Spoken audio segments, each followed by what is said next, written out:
Kumusta po yung inyong pag-visit? Ilang days na po kayo dito? 25 yata kami 25 kayo dumating. 25. Oo. Kumusta naman po kayo nung na-visit nyo na si PRRD, di ba? With Kitty?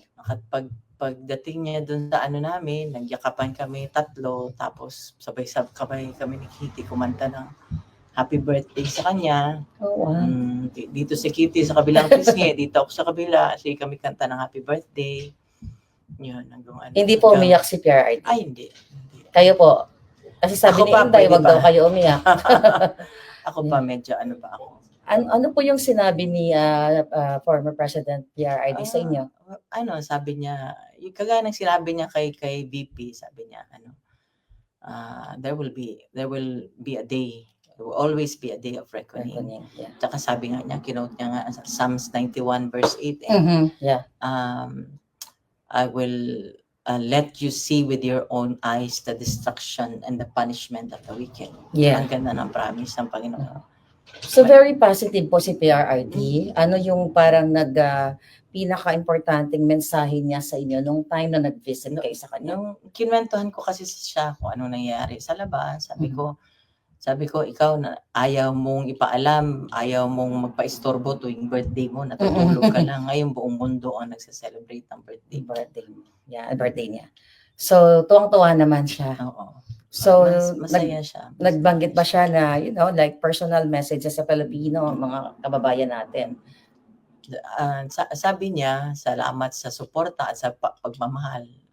As usual, sabi niya, mahal niya ang lahat ng ang mga Pilipino sa buong mundo, sa Pilipinas at sa labas ng bansa.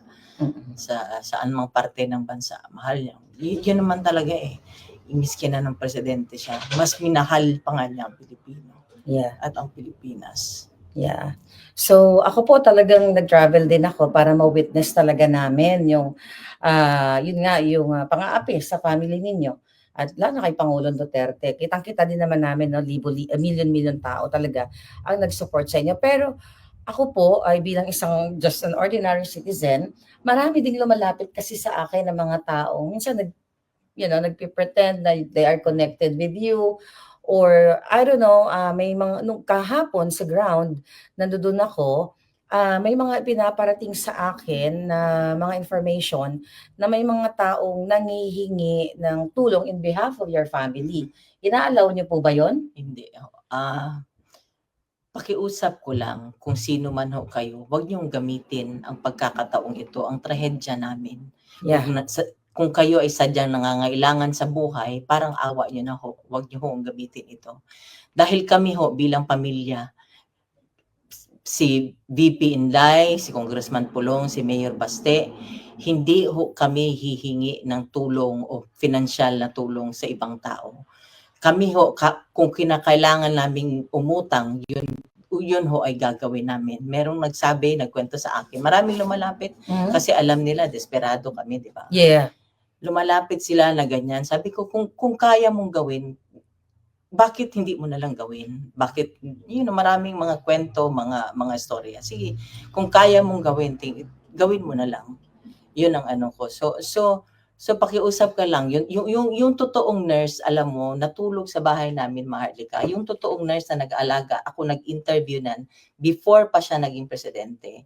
So sa bahay namin niya natutulog, sa sala namin natutulog, nag-aantayan kay PRD kung kailan siya tatawagin. So yung totoong mga nurse hindi nagsasalita. Kami may group chat kami ng kasama ng mga nurse na nag-aalaga siya, nagre-report sila sa akin kung ano. So yung totoong nurse, hindi iyan nagsasalita. Code of ethics siya ng nurse na hindi ka dapat magsalita. Disclose sa iyong nagtatago yung totoong nurse.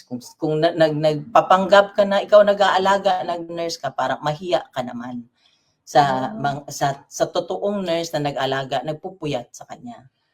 Pero po, yung nurse ni Pangulong Duterte, di ba, hindi naman inalaw na mag-stay dito? Kaya nga, ultimo nurse, di ba? Ang nangyari niyan, hanggang ngayon, para sa akin, parang bangungot. Hindi ako makapaniwala. Hindi ko akalain na pag walang passport ang tao, pwede palang idalahin sa pwede palang dukutin. Yeah. Kasi ako, yun nga yung mga nakakarating sa'kin na mga mensahe na may mga nagpapanggap 'no, na mga taong connected sa inyo or kakilala or kamag-anak kayo. Ay, yung iba hindi ko naman talaga kilala, kayo lang naman ang kilala kong mga relatives niya. So, ang sa'kin lang ma'am, pinararating ko lang sa inyo kasi sa akin din may lumalapit kahapon nga po may mga nag-aabot ng mga, what do you call it, mga sobre, mga birthday cards. So, sinasabihan ko sila na yung family ninyo, which is in-announce ni Inday, hindi nanghihingi ng Hindi financial help. hinihingi. So, but birthday greetings is fine. Birthday Oh, greetings, mga so mga cards, so okay yan. meron Kasi pala pampaano ng ano niya, yeah. dinala ko nga yung iba, pinasign ko na yung pinabati ko nga para lang maanuhan siya. Yung alam mo, para maanuhan ng yung spirits niya, ano, gumaan yung loob niya, maging ano, sumaya siya ng konti doon dahil sa mga pagbati ng mga tao.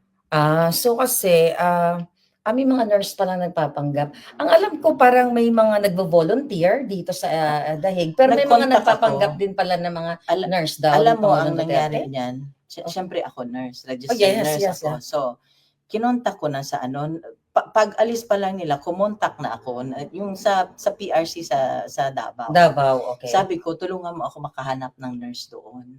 Dito. Sabi ko, oo, sabi ko, whatever na i-remit, ano bang wire transfer Wire ko ang transfer yung sweldo ko. sweldo. Ang sweldo niya papunta dito. Siya mag-ala. Nakakontak ako, natawagan ko, ma'am, ganito.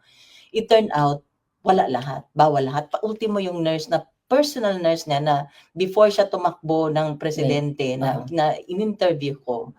Kasi mabuting tao yun, mapagkatiwalaan mo talaga. When it comes sa pera, mapagkatiwalaan mo. Hindi pinasama. Kaya nga nung tinawagan ko na alam ko nakalanding na, nung tinawagan ko siya, nag-iyakan kami, ma'am, hindi kami pinasama. Yun ang ano. So, yun, kami nga ni ano, para lang mapaano ko sa inyo na ang pamilya namin hindi ho manghihingi o magsosolicit sa inyo ng kahit na anong financial na tulong. Kami nga ni BP Inday nagtutulakan. Nung nasa Davao pa ako, sinabihan ko na si Inday. Sabi ko, bigyan mo ako ng ano, magpadala ako. Paano ko ipadala? Hanggang ngayon hindi niya ako sinasagot. So ganun kami. So yung mga makapalang mukha diyan, parang awa niyo na. Parang awa niyo na.